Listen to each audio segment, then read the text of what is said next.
Hai, Assalamualaikum warahmatullahi wabarakatuh. Perkenalkan, nama saya Aisyah Zafira dengan NIM 221010220036. Saya dari Fakultas Ilmu Kesehatan jurusan S1 Farmasi Universitas Muhammadiyah Indonesia. Sebelumnya, saya ucapkan terima kasih kepada dosen pengampu mata kuliah interaksi obat, Ibu Siti Samanian M.Pharm. Baiklah, saya akan mempresentasikan tugas dari mata kuliah ini dengan judul ketidakcocokan obat yang diberikan di Yeside kasus acyclovir dan ciprofloxacin. Baiklah, ini merupakan jurnal yang telah saya kaji. Ini merupakan abstraknya. Selanjutnya yaitu di pendahuluan. Pemberian obat secara intravena memegang peranan penting dalam pengobatan infeksi berat dan patologi berat. Untuk memastikan perawatan pasien yang efektif, tenaga kesehatan sering menghadapi kebutuhan untuk pemberian beberapa obat secara bersamaan atau berurutan. Namun, pemberian obat secara bersamaan melalui suntikan intravena yang dikenal sebagai pemberian Yeside menimbulkan kekhawatiran tentang ketidakcocokan dan potensi interaksi fisikokimia atau disingkat dengan PIC yang dapat membahayakan kemanjuran terapi, keselamatan pasien atau keduanya. Sebelum kita belajar lebih jauh, kita harus tahu dulu nih apa itu acyclovir dan apa ciprofloxacin. Nah, jadi acyclovir ini merupakan obat antivirus yang banyak digunakan sebagai tablet, krim topikal, dan suntikan intravena. Jadi, acyclovir ini netral memiliki kelarutan yang buruk dalam air, yaitu 1,2 sampai 1,6 mg per mili pada suhu 25 derajat Celcius, yang membatasi penyerapannya ke dalam saluran gastrointestinal bila dikonsumsi secara oral. Baiklah, yang kedua yaitu ada obat ciprofloxacin. Obat ini merupakan agen antibiotik spektrum luas dalam golongan fluoroquinolone yang digunakan untuk mengobati infeksi berat. Jadi, pemberian acyclovir dan ciprofloxacin secara bersamaan mungkin diperlukan dalam skenario klinis tertentu, seperti pengobatan pasien dengan infeksi virus dan bakteri yang terjadi bersamaan, atau juga pencegahan infeksi sekunder selama wabah virus. Oleh karena itu, sangat penting untuk mengevaluasi ketidakcocokan larutan acyclovir dan ciprofloxacin ketika diberikan bersamaan melalui infus intravena. Baiklah, tujuan dari penelitian ini yaitu untuk menyelidiki ketidakcocokan larutan acyclovir dan ciprofloxacin selama pemberian Yeside dengan menggunakan teknik analisis yang ketat dan memantau parameter fisikokimia utama, dan juga bertujuan untuk memberikan rekomendasi berbasis bukti mengenai kelayakan dan keamanan pemberian keduanya secara bersamaan. Baiklah, apa saja nih bahan dan metode yang dilakukan dalam bahannya? Yang pertama ada bubuk acyclovir, ada ciprofloxacin, sebagai pelarutnya ada larutan natrium klorida, metanol, air suling, asam fosfat, dinatrium hidrogenofosfat, tablet natrium hidroksida, asam klorida, tabung botol, Eppendorf dan Falcon juga digunakan untuk persiapan dan penyimpanan sampel. Di antara kalian ada yang udah tahu nih kayak mana bentuk tabung botol Eppendorf dan Falcon? Baik, saya akan menjelaskan sedikit tentang alat penyimpanan sampel tadi, Eppendorf dan Falcon. Baiklah, ini merupakan tabung Eppendorf dan ini juga tabung Eppendorf. Ini dari jauhnya dia memang kecil. Selanjutnya ini merupakan tabung Falcon. Jadi perbedaannya antara tabung Eppendorf dan Falcon, kalau tabung Eppendorf dia berbentuk kecil dengan dasar bulat atau kerucut seperti di gambar dan memiliki tutup snap-on atau klik sehingga lebih mudah digunakan dalam pekerjaan cepat, khususnya untuk sampel kecil atau sedikit. Sedangkan tabung Falcon ini memiliki bentuk panjang dengan dasar kerucut serta tutup yang bisa dibuka atau ditutup dengan bulir. Cocok untuk penyimpanan lebih lama atau lebih cocok untuk sampel besar. Jadi, biar mudah diingat perbedaan antara tabung Eppendorf dan tabung Falcon. Kalau tabung Eppendorf dia khusus untuk sampel kecil atau yang volumenya sedikit, sedangkan tabung Falcon dia lebih cocok untuk sampel yang besar. Nah, Selanjutnya, prosedur kerja ada 5. Yang pertama, persiapan solusi dengan inspeksi visual. Yang kedua, pemeriksaan visual. Yang ketiga, persiapan solusi standar. Yang keempat, analisis kromatografi. Yang kelima, tes stabilitas. Yang pertama, persiapan solusi dengan inspeksi standar, di mana asiklovir dan ciprofloxacin disiapkan pada 5 rasio volume yang berbeda, yaitu 1:1, 1:2, 2:1, 1:9, dan 9:1 dalam tabung Eppendorf 0,5 mili. Setiap sampel disiapkan dalam rangka 3 untuk memastikan keandalan. Yang kedua yaitu ada pemeriksaan visual. Stabilitas fisik larutan dinilai melalui inspeksi visual yang dilakukan oleh 2 pengamat pada interval waktu yang berbeda, yaitu pada 2 jam dan setelah 24 jam. Solusi dikategorikan berdasarkan kejernihan dan keberadaan partikel atau kristal menggunakan nomenklatur tertentu atau disingkat dengan Q0 hingga Q3 untuk kejelasannya, dan P/C untuk partikel atau kristal. Yang ketiga ada persiapan solusi standar, di mana larutan stok asiklovir 2 mg per mili dan ciprofloxacin disiapkan melalui pengenceran berturut-turut, di mana asiklovir diencerkan dalam metanol dan air suling, sedangkan ciprofloxacin disiapkan dengan cara yang sama juga, yaitu dengan diencerkan dalam metanol dan air suling, di mana sampel dianalisis menggunakan RPHPLC atau Reverse Phase Hydroform Liquid Chromatography. Yang keempat ada analisis kromatografi. Analisis kromatografi ini dilakukan dengan menggunakan sistem HPLC seri Agilent 1100. Senyawa dipisahkan pada kolom C18 tertentu di bawah suhu terkontrol dan kondisi laju aliran. Yang kelima ada tes stabilitas. Stabilitas kedua obat diuji pada tingkat pH yang berbeda, di mana sampel disesuaikan dengan berbagai nilai pH menggunakan asam klorida atau natrium hidroksida. Diikuti juga dengan inspeksi visual dan analisis HPLC untuk memeriksa endapan atau kristal. Baiklah, langsung saja kita masuki ke hasil dan pembahasan. Ini merupakan tabel pengamatan visual kombinasi asiklovir dan ciprofloxacin. Jadi hasil penyaringan campuran 2 obat yaitu asiklovir dan ciprofloxacin yang dicampur dalam berbagai rasio seperti di tabel ada 1:1, 1:2, 2:1, 1:9, 9:1.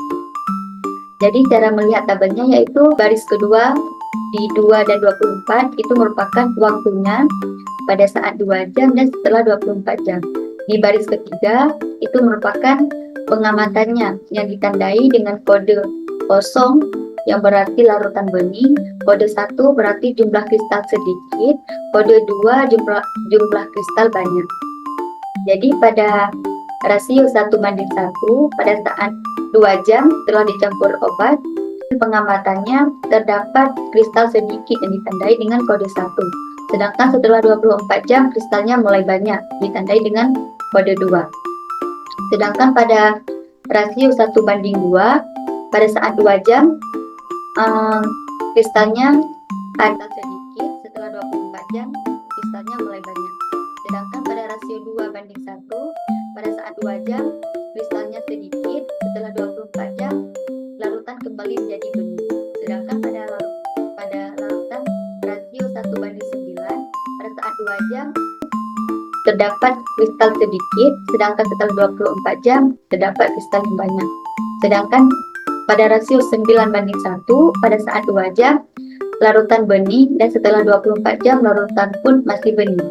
Jadi hasil penyaringan campuran 2 obat antara asiklovir dan ciprofloxacin yang dicampur dalam berbagai rasio dengan tujuan untuk melihat stabilitas campuran tersebut melalui pengamatan visual terhadap terbentuknya kristal pada interval waktu yang berbeda.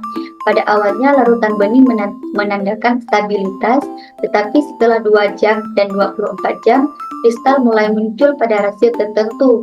Seperti pada tabel di atas, pada rasio 1:1 terdapat kristal, 1:2, 2:1, dan 1:9. Jadi kristalisasi ini menunjukkan adanya ketidakstabilan atau interaksi antara obat pada rasio tertentu, kecuali ketika asiklovir berada dalam jumlah yang lebih dominan, yaitu pada rasio 2:1 dan 1:9. Bisa dilihat di tabel, kalau rasio 2:1, setelah 24 jam larutan menjadi lebih bening dikarenakan yang lebih dominan di situ asiklovir. Begitu juga dengan 9:1, pada rasio 9:1, 2 jam larutannya bening dan setelah 24 jam larutan pun masih bening. Jadi kalau tidak terdapat kristal itu merupakan intensi obat stabil. Jadi selanjutnya yang kedua itu pengaruh pH terhadap pemulihan asiklovir dan ciprofloxacin. Pada tabel ini merupakan persentase pemulihan asiklovir, di mana grafik ini menunjukkan bahwa pemulihan asiklovir tetap konsisten dan kuantitatif pada seluruh rentang pH 3 hingga 11, serta pada berbagai waktu pengukuran yaitu 0, 2, 4, dan 24 jam. Hal ini menunjukkan bahwa pH tidak signifikan memengaruhi pemulihan asiklovir sehingga obat ini relatif stabil pada berbagai tingkat keasaman dan kebasahan. Selanjutnya itu persentase pemulihan ciprofloxacin. Sebaliknya, kalau ini menunjukkan bahwa pemulihan ciprofloxacin sangat dipengaruhi oleh pH. Pada pH mendekati netral sekitar 7 ditandai dengan kode warna biru, pemulihan ciprofloxacin menurun drastis seperti pada tabel, bahkan mendekati 0 setelah 24 jam, yang menunjukkan ketidakstabilan dan rendahnya kelarutan pada pH tersebut. Pada kondisi sedikit asam, yaitu pH 5 dan sedikit basah pH 8, pemulihan ini lebih tinggi, di mana sekitar 75%, dan pemulihan hampir total terjadi pada kondisi sangat asam atau basah, di mana ciprofloxacin terionisasi dan memiliki kelarutan yang lebih baik. Ini merupakan kurva kalibrasi asiklovir. Pada grafik di samping merupakan kalibrasi asiklovir yang menunjukkan hubungan linier antara jumlah asiklovir dan area puncak yang terdeteksi oleh HPLC. Linearitas ini menunjukkan bahwa metode HPLC dapat secara konsisten dan akurat mengukur konsentrasi asiklovir pada rentang yang diuji. Kurva ini menunjukkan bahwa asiklovir dapat terukur dengan baik dan pada rentang konsentrasi tertentu. Begitu juga dengan kalibrasi ciprofloxacin. Pada kalibrasi ini juga menunjukkan linearitas yang serupa dengan asiklovir tabel yang sebelumnya, dengan peningkatan area puncak yang seiring dengan peningkatan massa ciprofloxacin. Hal ini mengidentifikasikan bahwa metode HPLC yang digunakan juga akurat dan konsisten untuk mendeteksi ciprofloxacin dalam rentang konsentrasi tertentu. Jadi ya intinya ini untuk mengecek bahwa metode HPLC ini akurat atau tidak, dan ternyata hasilnya yaitu akurat. Selanjutnya inilah hasil kompatibilitas atau inkompatibilitas menggunakan metode HPLC. Jadi bisa dilihat, ini merupakan 5 tabel tentang persentase pemulihan asiklovir dan ciprofloxacin pada volume rasio yang berbeda pada nomor 1, pada rasio 1:1, tabel 2 pada rasio 2:1, tabel 3 pada rasio 1:3, pada tabel 4, rasio 9:1, pada tabel 5, rasio 1:9. Jadi bisa dilihat, kalau kodenya warna oranye itu merupakan asiklovir, sedangkan warna biru itu merupakan ciprofloxacin. Jadi pada kurva pertama pada rasio 1:1, ciprofloxacin mengalami penurunan pemulihan yang signifikan setelah 2 jam dengan hanya kurang dari 20% yang tersisa setelah 24 jam. Bisa dilihat nih pada tabel 1 bahwa penurunannya terjadi pada saat 2, 4, dan 24 jam. Penurunan ini merupakan penurunan dari ciprofloxacin. Sedangkan pada kurva kedua, pada rasio 2:1, kedua obat memiliki pemulihan yang total. Seperti pada tabel, tidak terjadi penurunan. Nah, selanjutnya pada kurva ketiga, ketika rasio 1:2 atau lebih banyak ciprofloxacin, pemulihan asiklovir tetap total, sedangkan ciprofloxacin turun hingga sekitar 18% setelah 24 jam. Bisa kita lihat pada tabel ketiga, penurunan ciprofloxacin terjadi pada saat 2, 4, dan setelah 24 jam. Sedangkan pada kurva 4 dan 5, yaitu pada rasio ekstrim 9:1 dan 1:9, menunjukkan pemulihan hampir kuantitatif untuk kedua obat. Bisa dilihat pada kurva 4 dan 5, hampir tidak terjadi penurunan sedikit pun. Jadi, pada kurva ini menunjukkan bahwa pemulihan hampir kuantitatif untuk kedua obat. Nah, selanjutnya risiko klinis inkompatibilitas campuran. Jadi, apabila dicampurkan kedua obat tersebut bisa dapat menyebabkan degradasi obat, penurunan efektivitas dosis, risiko penyumbatan kateter, presipitasi yang dapat menyebabkan emboli, pelepasan gas yang dapat mengakibatkan emboli gas, serta produksi derivatif beracun. Jadi diperlukan pengawasan rasio dan pH dikarenakan sifat kedua obat tersebut apoterik. Jadi rasio dan pH sangat mempengaruhi stabilitas obat. Oleh karena itu, kombinasi antara asiklovir dan ciprofloxacin harus dipantau ketat jika dikonsumsi bersamaan melalui administrasi situs U. Jadi kesimpulannya, asiklovir dan ciprofloxacin memiliki ketidakcocokan ketika dicampur pada rasio tertentu, seperti yang kita bicarakan tadi, terutama pada rasio yang sama, yaitu 1:1, di mana pemulihan ciprofloxacin menurun secara drastis, bahkan di bawah 20% setelah 24 jam. Ketidakcocokan ini disebabkan oleh sifat kimia kedua obat yang berbeda, yang membuat ciprofloxacin lebih rentan terhadap degradasi pada kondisi tertentu. Namun, ketika asiklovir diberikan dengan jumlah yang lebih tinggi atau rasio 2:1 atau 9:1, pemulihan kedua obat hampir total yang menunjukkan stabilitas yang lebih baik. Jadi, penelitian ini menyoroti bahwa ketidakcocokan ini dapat mengakibatkan resiko klinis, seperti presipitasi obat yang berpotensi menyumbat kateter, atau menyebabkan emboli jika masuk ke sirkulasi.